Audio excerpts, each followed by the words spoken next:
The topics and opinions expressed in the following show are solely those of the host and their guests and not those of W4CY Radio, its employees, or affiliates. We make no recommendations or endorsements for radio show programs, services, or products mentioned on air or on our web. No liability, explicit or implied, shall be extended to W4CY Radio, its employees, or affiliates. Any questions or comments should be directed to those show hosts. Thank you for choosing W4CY Radio.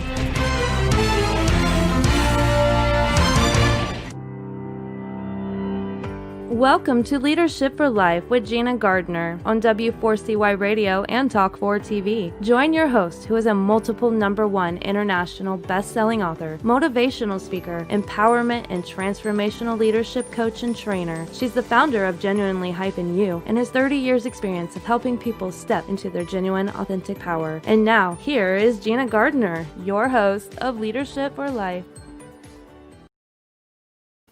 Hello there, and welcome to Leadership for Life. Thank you for joining us.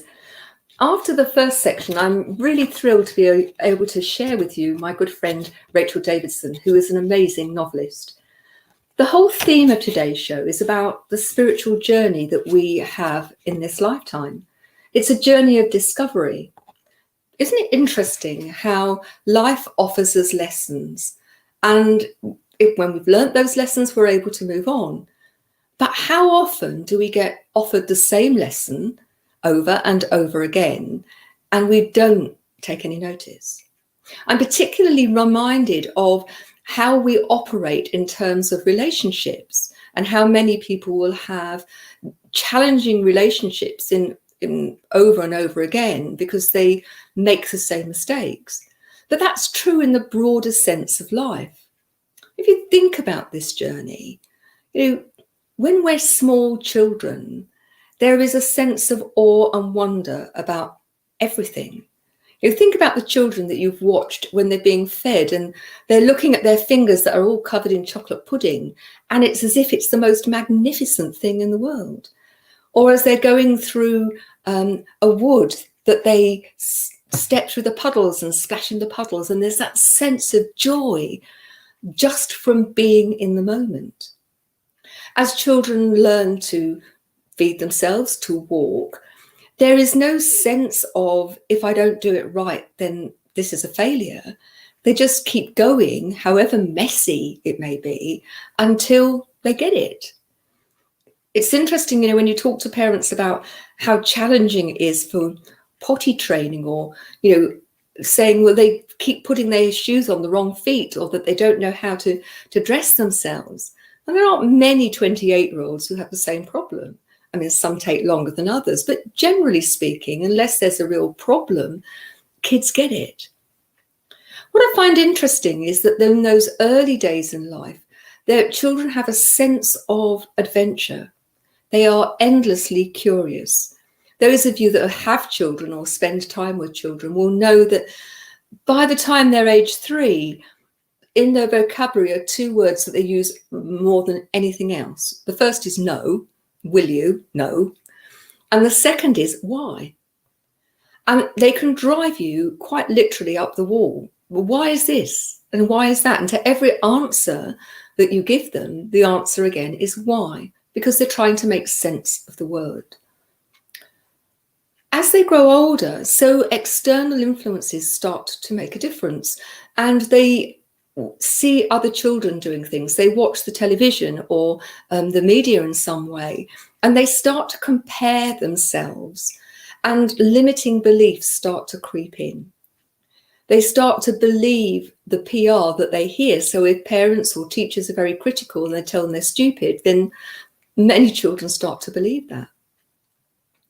What I find interesting is that if you go through the ages of being a human being, that when children are probably up to aged 9 or 10, that they have an innate curiosity and a wish to explore and to find out. And for the most part, if the adults keep out of the way, they create reasonably good relationships with their friends. There are the moments when things go awry, but generally speaking, they sort those out. Very often, and my experience of being a principal would let you know, that very often it's when the adults get involved that it actually makes it more tricky. But before this show started, I was talking to Roxy, who is the technical angel that sorts it out, and Rachel, who's in the green room, about teenagehood. It's an interesting time, isn't it? It's a time of discovery of yourself. And it's a time when your peers' opinion matters so much more than your parents' opinion, much to their disgust for the most part. But they're trying things on to size. They're in that halfway house between being a child and at times incredibly childish, and also wanting to be an adult, sometimes achieving it and sometimes not. And it's very often the lessons that children have learned up to this point which colour their whole life. Now, I talked about as being on a spiritual journey. What do I mean? Well, it's more than what you do.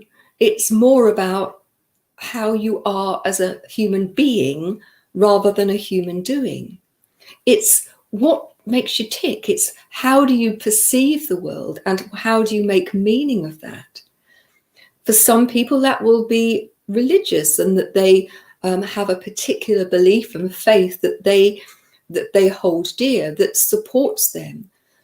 And for the most part, I think whether you're on a purely spiritual way of looking at things or a religious way of looking at things, that where the commonality lies, I believe, is that it's believing in something that is bigger than us, believing in something that in all makes sense of this amazing world that we live in and our place within it.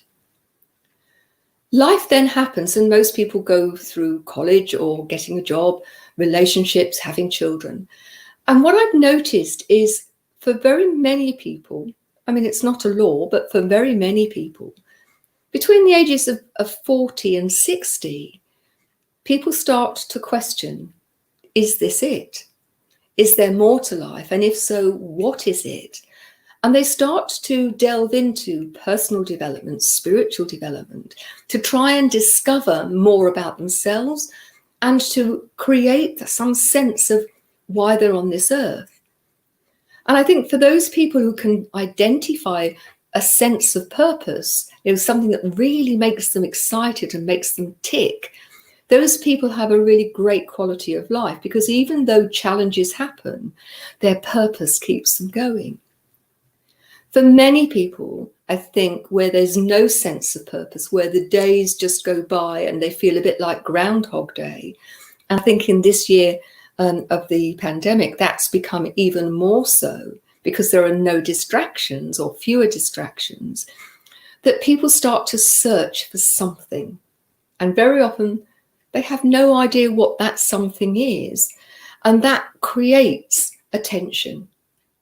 And for some people, the need to know what it is gets in the way of them finding what it is.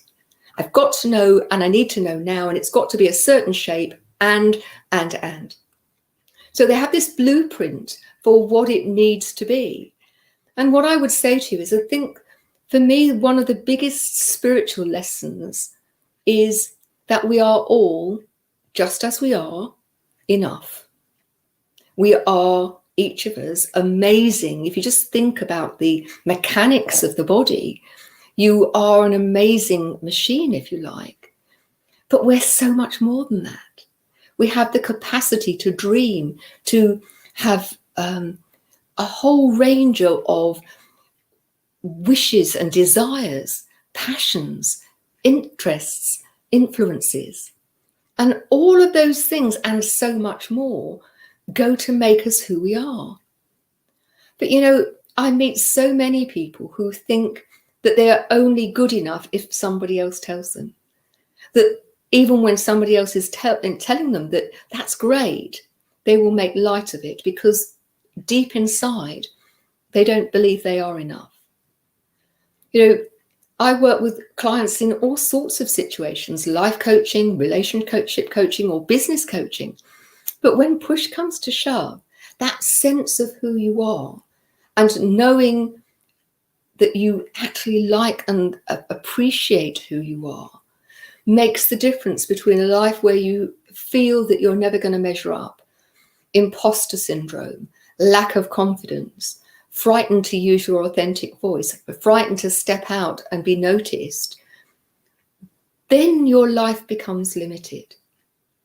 I was talking to someone the other day and they had a very strong Christian faith. And their comment to me was, if I am in the image of God, then who am I to diminish myself by thinking that I'm useless? And I thought that was a very powerful way of looking at it. But whether you are of the Christian faith or not, the same principle of you have only you, you're the common denominator that you take into every situation in your life. Does it not make sense to be your own best friend, to actually value who you are? Now, does that mean you need to be complacent? No, it doesn't. Does it mean that you want to be the very best that you can be and keep developing so that you continue to grow and develop? Because I believe we are all lifelong card-carrying students of life. Every challenge that we meet, no matter big or small, is an opportunity to learn. Every situation that we've found painful, every person that's hurt us, is an opportunity to grow, develop, and learn.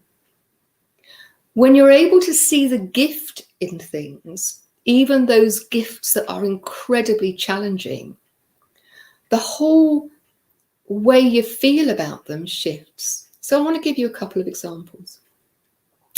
I had a younger brother. David was 7.5 years younger than me, and very much loved, bigger than life. And very suddenly one day he died. He was doing a London to Brighton cycle race. It was something for charity, and he fell off his bike, we thought, but that's what was originally thought. Now, he was cycling with a group of people, and one of those happened to be a medic. So he had medical attention within seconds of falling. He was already dead. It turns out that his condition was one of those which, if it'd been known, it was easily treated. It's the most common reason for people dying. And I may have mentioned this before, but I mention it because for me, it's such a powerful example of, we were devastated as a family. He, as far as we knew, was a picture of health. He was a very successful businessman. He was bigger than life. And what struck me when he died, not immediately, but when I started to think about it, was what could I take out of this? What good could come out of this? Because in that first flush of grief, it seemed very difficult to identify anything that was good. But what it made me recognize is that life is not a spectator sport. You've got to get on and live every day and live it as if it were your last. That relationships are incredibly important. Don't put off saying I love you, or I care about you, or thank you. My brother David was very good at sending little texts, and it would just say love you, or thinking of you, or just 2 little crosses, which took no time at all, but were very precious. And I have to say, in hindsight, as I look, and I've still got them on my phone, even more precious. So when was the last time that you said to somebody, do you know what, I really love you, or I so appreciate the help that you give me, or just wanted you to know I was thinking of you? Because that's precious. The next principle I learned, the gift it gave me, was look after your health. If he had known, he could have been treated, but he didn't go and get checked out. And as a result, he died. Look after yourself. Your health is precious. You can do nothing if you are ill, really ill, but you can do a lot to avoid getting there. And recognize that you leave a living legacy in every word you speak, in every action you take or not. And at David's funeral, one of the most amazingly horrendous and wonderful days, many people came up and said, you won't know this, but when such and such happened, David helped me out. Or I always knew I could listen to him, or he'd listen to me rather. And one guy said, I only met your brother 2 weeks ago, but he was so helpful and so kind to me, I had to be here. There were hundreds of people at his funeral.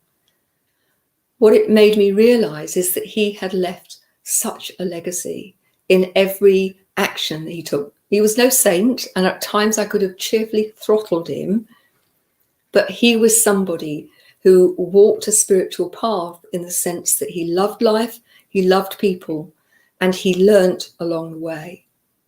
Now, after the break, we're going to be talking to Rachel, who has written 3 amazing spiritual novels. And if you haven't got all of your Christmas presents, I would really recommend these as great Christmas presents.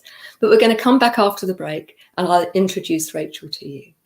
See you in a moment.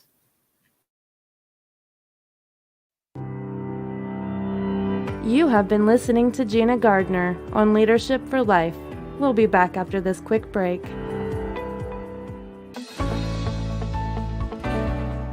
Want to get the best out of life personally and professionally?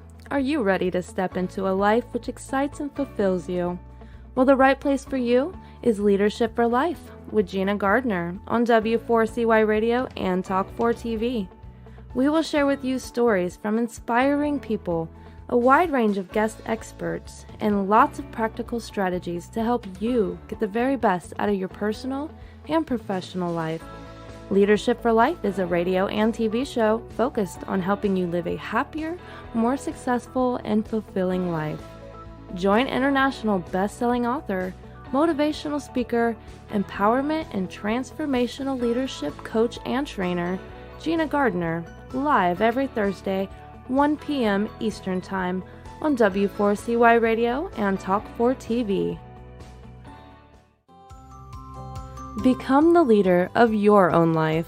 Gina Gardner's #1 international best-selling book, Thriving Not Surviving, The 5 Secret Pathways to Happiness, Success, and Fulfillment, provides you with the foundational principles on which to become the best leader of your own life. It's available as an ebook, paperback, hardback, and as an audio from genuinely-u.com, or also from Amazon.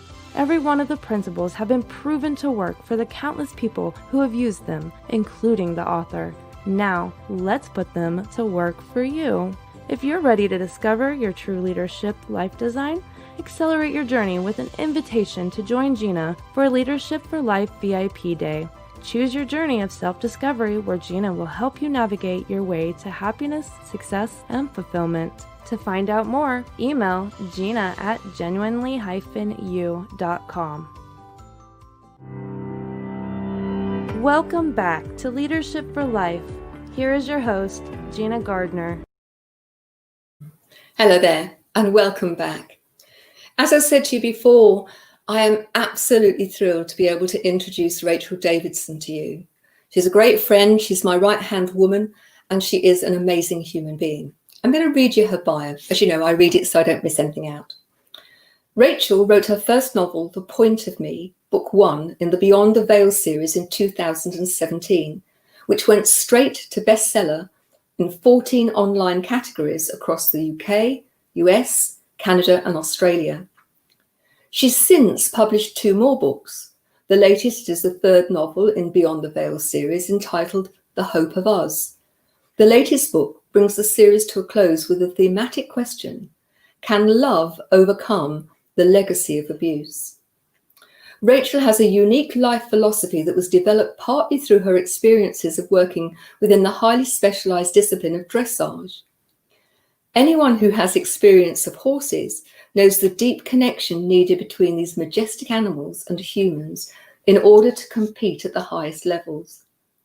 This equine practice led Rachel to explore the spiritual and shamanic belief systems. And it's one of the key reasons why a very special horse-like creature has a primary role in her first book. Rachel's married to Steve, whom she dedicates her book to, has 2 children and a jug dog. She enjoys dancing whenever she can, studying esoteric principles, and of course, like any self-respecting author, spends as much time reading as she possibly can spare. So without more ado, let me welcome Rachel Davidson. Hi, Gina. Hi there. Thanks for joining me. You're very complimentary.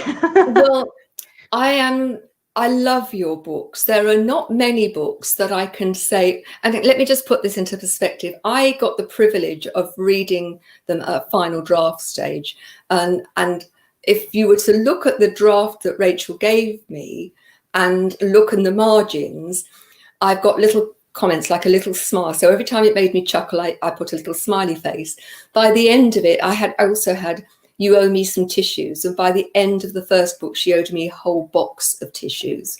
And so it went on. And I couldn't wait for the next book and then the next book. There's such interesting, great stories. But they've got so many spiritual lessons. So what started you writing the books? Oh, well, I'm probably not going to cut a long story very short. Just to say that I've always wanted to write. Back in the very early days of my schooling, where I loved stories, and I won the English Literature Cup, which was handed to me as I went from primary school in the UK into secondary or high school, as other countries would call it. And then I landed it in high school and got a rather critical English teacher who rather put me off. I will say that I've rather put myself off. I allowed my heart, which absolutely loves writing, to be a little bit dented, and I shied away from it. So I didn't actually start writing until I was about 42, 43 in 2014. And really what sort of kicked me into it was my husband essentially saying, if not now, then when? Come on, stop talking about it, get serious about it. But there were a couple of other sort of, what actually started me on the first book, the story, was that I had a really interesting soul purpose meditation with a practitioner near me. And having had this lovely guided meditation and, really sort of wonderful learnings and teachings myself, I came out of the meditation and she said to me, okay, so I've been given a message that you're going to write books, for which I said, oh, lovely, good, yes, because that kind of fits. And then she said, and you're going to write about unicorns, which I was angry about, Gina, because I didn't want to write about stars and fairy sprinkle characters as those mythical beasts are often portrayed in modern life. They're much more likely to appear like that and sort of in a Disney creation than anything else.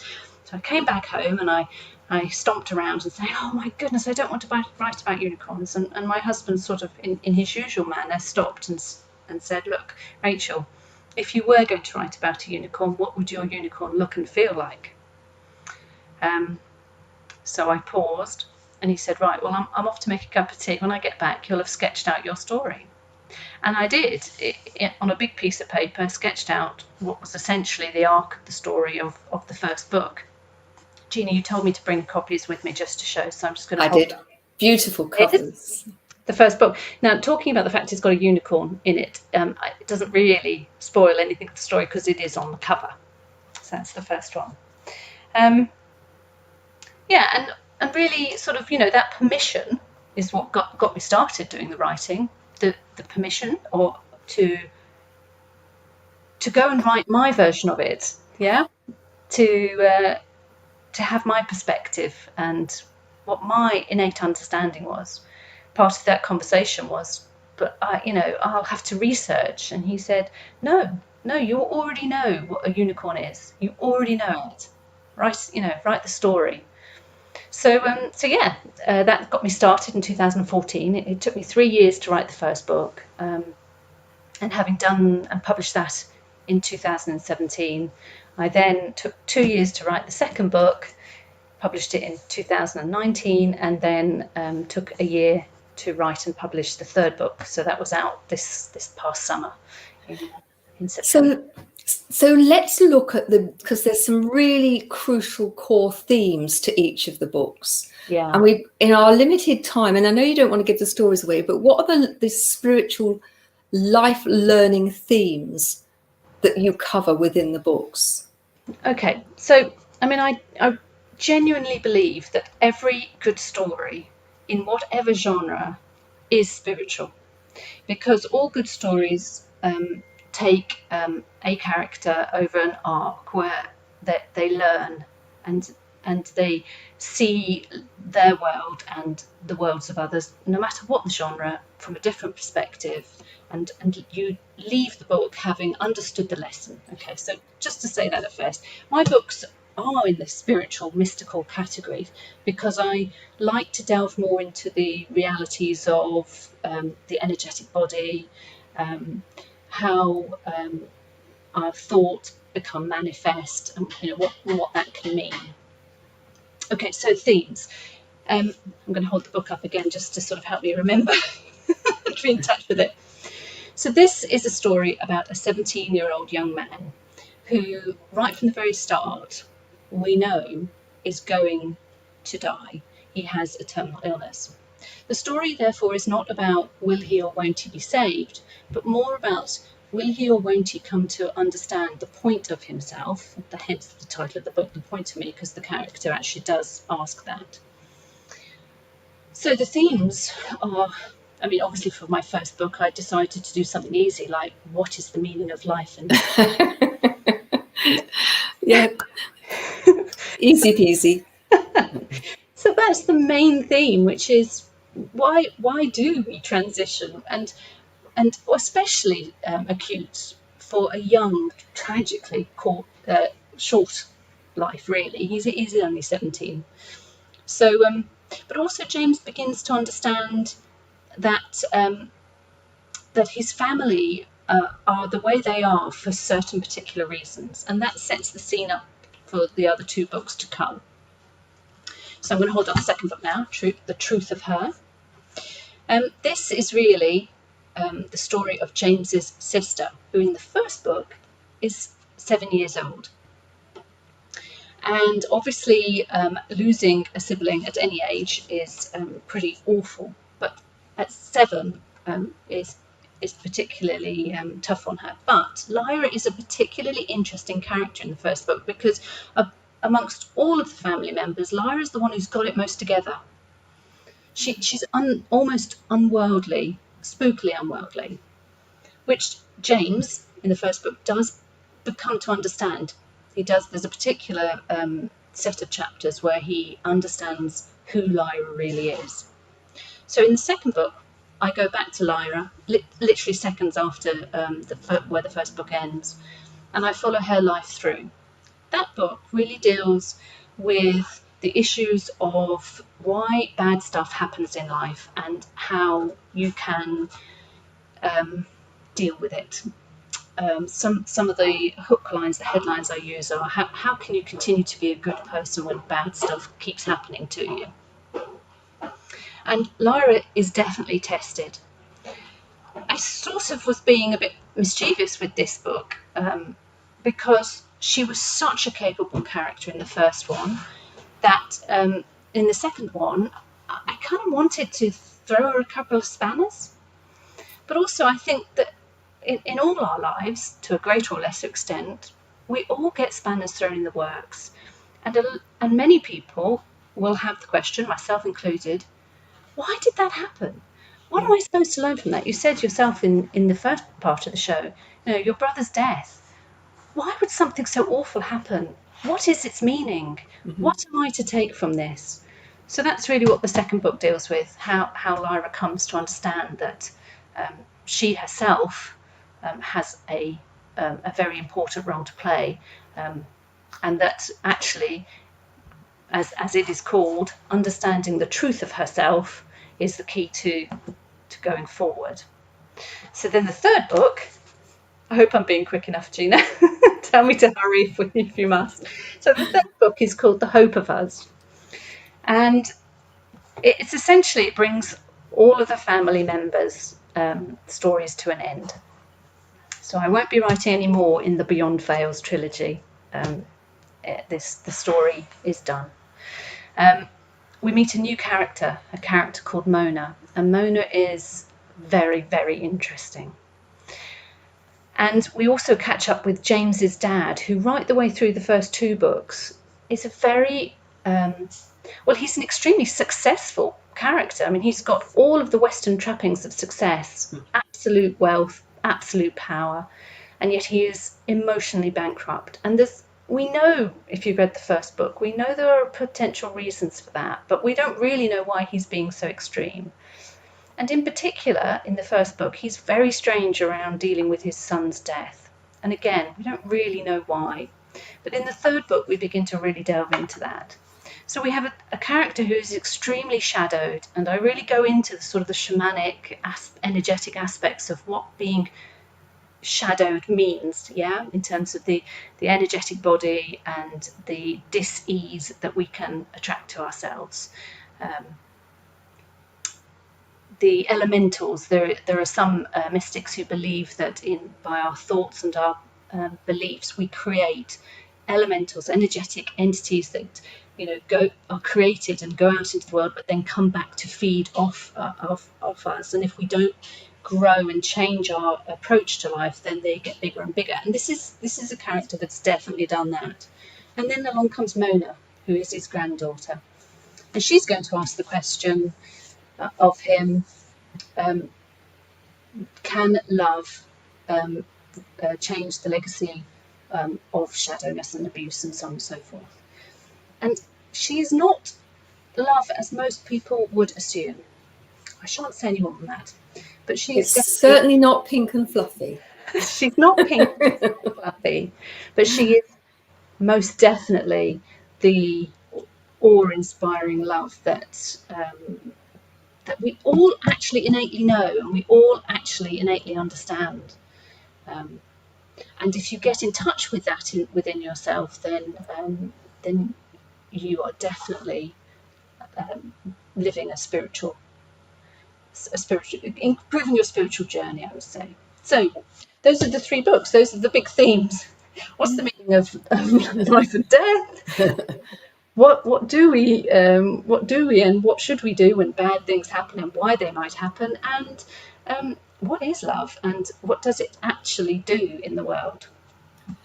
One of the things that really struck me, and I've now read the books 3 times, is that there is the human aspect, and you look at a range of themes that many people meet in their everyday life. Some of them more extreme, perhaps, than the average person, but a lot of stuff that Joe Bloggs would recognise as being part of his or her life. Yeah. But you also take it into that dimension, that world of spiritual.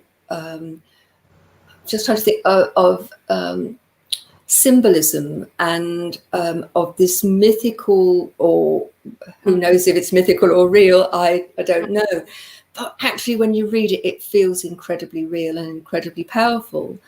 And as I read and have read the books, there is this sense of, this is a lesson for me, but in a way that makes it achievable. It makes it so much more touchable, if you like, because of the way the story is constructed. Thank you. But that is a fundamental belief that I have and that I'm extremely interested in exploring. The books are all set in contemporary, modern, sort of, they're not set in any particular time. And that's deliberately so, but so that they feel whatever contemporary moment you're reading them in, they feel contemporary. I wanted it to feel like ordinary life. Yes. And then, I wanted actually to really have the tension of taking these characters in very normal, banal, settings, and showing actually what is also going on at the same time. And the series is called Beyond Veils for a very significant reason, and that is because with just a simple change of perspective and perception, which can be as simple as just changing your thoughts, you do have access to all of this additional information, this additional knowledge, this additional wisdom, and spirit or God or source or whatever your vocabulary is that you feel comfortable using around it is absolutely there. And the manner in which you access it, that's probably just down to where you are in your life and what learnings you've done and how many cycles you've had and so on and so forth. But very much the innate sense of where the characters are, how they turn up in normal life, and then the the slow revelation of why they have constructed those behaviours and why they behave in a particular way and what is energetically happening to them is something I really, really like to just sort of, open the can on. Well, I would say to anybody, go and meet, am I allowed to give the name? I won't give anything else. Go and meet Marcham, go and meet the Wood Witch. There are so many characters there that are really worth meeting. They've got a lesson to offer you if you choose to take it, but they're a damn good read too. Now, we're coming towards the end of the interview, so I wanted to ask you a couple of questions that are actually about you, really. So what's been your biggest life lesson? Like to deal with big things, we won't deal with the trivial stuff like what you're having for tea, although you can tell us that too. But I struggle with that. I think if I, off the top of my head, I will go to my favourite 4 rules of life, the rules of life, which are turn up. Yeah. Once you've turned up to whatever it is, life or a particular thing, make sure you're present in that thing, whatever it is. So don't go drifting off in your mind to other places and this and the other. Be absolutely present, be mindful or, in the moment, whatever your vocab is. Then make sure you speak your truth. Don't speak somebody else's, speak your truth. FYI, you might have to work really hard at working out what that truth is and getting comfortable with it before you speak it, but definitely aim to speak it. And then once you've done all of that, let it go. There's a sub one as well that I add in occasionally, especially when I'm talking to my children, which is do no unnecessary harm. Along the way. I think that's a very important one, actually, to include. Actually, and the one that's hardest to do is let it go, because so much is outside of our control. So much of it is luck and just the right timing. But I also believe that if you're meant for it, it will arrive. So let it go, relax, just concentrate on turning up, being present and telling the truth. Brilliant. And I think, particularly, in fact, a conversation just before this show with someone was around, recognizing that actually moment by moment, you have a choice. Yeah. You can hold on to it and it can get bigger and bigger in the sense of the airspace you give it, or you can let it go, it can drift away, and then you're free to get on with whatever, aren't you? Free will and choice are the 2 gifts that every human being is given. To come to this earth, to have free will and choice, it is how we learn. So remember, in every moment you have free will and you have choice. Now, I know you have a great newsletter that people can sign up for, but where can people find you? Well, I'm on Amazon in terms of where the books are easiest to get hold of. So just go to Amazon and look for Beyond Veils by Rachel Davidson, and you should see the 3 titles there. They're available in ebook and paperback, and 2 of them are in audiobook format as well. 3rd one will be. There's my website, which is on the banner on the bottom of the screen. I've always wanted to do that, which is racheldavidsonauthor.com. And from that, you can see where I am on social media and contact me if you want, email me, and also get links to Amazon to buy the books. And if you can't remember that, Amazon, then they're actually available through the Genuinely You website too. Yes. I would say to you, they're really well worth a read. Thank you so much for having coming on the show. It's been a great pleasure to have you. Thank you. And for those of you who are listening or watching, see you back in a moment. But thank you. Thanks again, Rachel.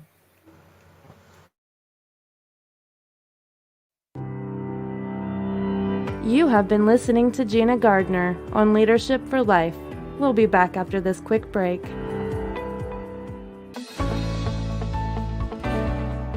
Want to get the best out of life personally and professionally? Are you ready to step into a life which excites and fulfills you? Well, the right place for you is Leadership for Life with Gina Gardner on W4CY Radio and Talk 4 TV. We will share with you stories from inspiring people a wide range of guest experts, and lots of practical strategies to help you get the very best out of your personal and professional life. Leadership for Life is a radio and TV show focused on helping you live a happier, more successful, and fulfilling life. Join international best-selling author, motivational speaker, empowerment and transformational leadership coach and trainer, Gina Gardner, live every Thursday, 1 p.m. Eastern Time on W4CY Radio and Talk4 TV. Become the leader of your own life. Gina Gardner's #1 international best-selling book, Thriving Not Surviving, The 5 Secret Pathways to Happiness, Success, and Fulfillment, provides you with the foundational principles on which to become the best leader of your own life. It's available as an ebook, paperback, hardback, and as an audio from genuinely-u.com, or also from Amazon. Every one of the principles have been proven to work for the countless people who have used them, including the author. Now, let's put them to work for you. If you're ready to discover your true leadership life design, accelerate your journey with an invitation to join Gina for a Leadership for Life VIP Day. Choose your journey of self-discovery where Gina will help you navigate your way to happiness, success, and fulfillment. To find out more, email gina@genuinely-u.com. Welcome back to Leadership for Life. Here is your host, Gina Gardner. Hello there. Great to see you back. We've been talking today about spiritual journeys, spiritual development, and I thought it would be worth talking to you about, well, if you want to grow, if you want life to be better, how can you help yourself? Well, my life's work has all been about helping people step into their genuine power so they can be the leaders of their own life. And sometimes life gets a bit tricky and it feels as if you're stuck in the quicksand. You don't quite know what to do. But other times things are going pretty well, but you just think they could be even better. I want to be the best version of me. And so what can you do about it? Well, I and a friend, Soup Deaf Christian, decided to create a series of videos where willing volunteers who never met volunteered to come and have coaching, or my version of coaching, and come and do it on camera for an hour. And so we started to film a series called Uncut with Gina and Soup Deaf. Now they're all on YouTube. They're free, but they give you an idea of, first of all, the range of things that people bring to a coaching session, but also how having somebody outside yourself question you in a very supportive and loving way can actually move you forward. And so if you want to get a feel of what it looks like, there are 2 places that you can do it. One is to sign up for the free TV series, Thriving Not Surviving. And at the end, there is a coaching session that I've done with somebody in Los Angeles, and you can actually have a look at that. It's completely free. Just sign up for it. You could do that on the website, either genuinely-u.com or ginagardner.com. And you will find the link to those videos. And if you sign up, you'll get them every couple of days. One will drop into your inbox. Or you can go onto YouTube, Genuinely You, and you will find those, but also you will find the Uncut with Gina and Soup Deaf. And it will give you a flavor of how having someone hold your space and hold you to account, challenge you, support you, ask the questions that make you think differently, how those can be of real value. You know, we live in very interesting times.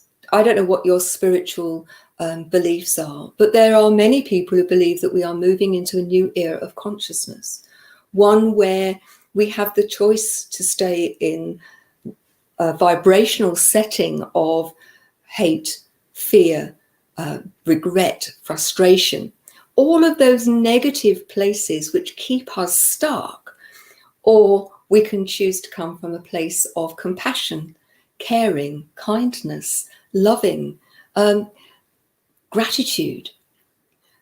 And learning to live from those places doesn't mean that you don't ever feel a negative emotion, quite the opposite. All people feel negative emotion. This is not a Pollyanna thing. Just think positive thoughts and it will be all right. That's not what I'm saying at all. But ultimately, you have the choice moment by moment whether you stay in that place of frustration, anger, jealousy, depression, anxiety, or whether you're going to choose to do something about it. And so my life's work has been about providing people with the vehicle and the tools to help them help themselves. It's not about creating a dependency model. It's not about me doing it for you, but providing a wealth of material. So whether you can't afford it, then there's loads of stuff for free. If you want to invest in something that is more structured, then there are programs which vary hugely from very inexpensive. If you're a leader and you want to be an enlightened leader and really give yourself the opportunity to lead in a way that creates wealth in the broadest sense in terms of great relationships, productivity and financial profitability, then there's either the Enlightened Leadership Program or you can come and work with me on an accelerated program. So there are opportunities of all sorts available to you, whatever your financial status, whatever your situation, there is something there to help. And what I would suggest is, go and have a look at the websites. There are 3 of them, genuinely-you.com, which has got pretty much everything on it. If you're particularly interested in leadership, then enlightenedleadership.co. And if you're interested in the coaching or VIP days, things like that, then go to ginagardner.com. Lots of free stuff, lots of stuff to help you, okay? You can also get the books and there are other resources there. Now, this may sound like a hard sell and I don't mean it to, because what I would like for you is that as we approach 2021, that you start to take charge of your agenda. You start to become the leader of your own life, because ultimately, nobody can do it for you. The only person who can make that real difference in your life is you. But having the tools and strategies and principles to help you can make a huge difference. And I'm here to help you. I'd love to hear from you. Email me at gina@genuinely-you.com. And if you've got particular questions or you've got things that you would like covered in the show, then please let me know. We've got some fabulous guests lined up. Next week, we've got Paulette Rigo, and she is a divorce expert. We're going to be talking about relationships and how you make them go right. But what do you do when stuff goes wrong? As we move into Christmas, we've got Jill Tiney and the Collaboration Global organization. And then on New Year's Eve, we've got Masato Sato, who's going to talk about B1G1, which is all about business, giving for business, and how you extend your capacity to make a positive difference in the world and do that really easily. So everything that I'm about is to help you step into being the leader in your own life. So I invite you, go and explore, go and try things out and let me know what you think. It's been a pleasure to have you. Please share the links. Please let people know it's coming on. And I look forward to seeing you next week. Take care. Be the leader of your own life.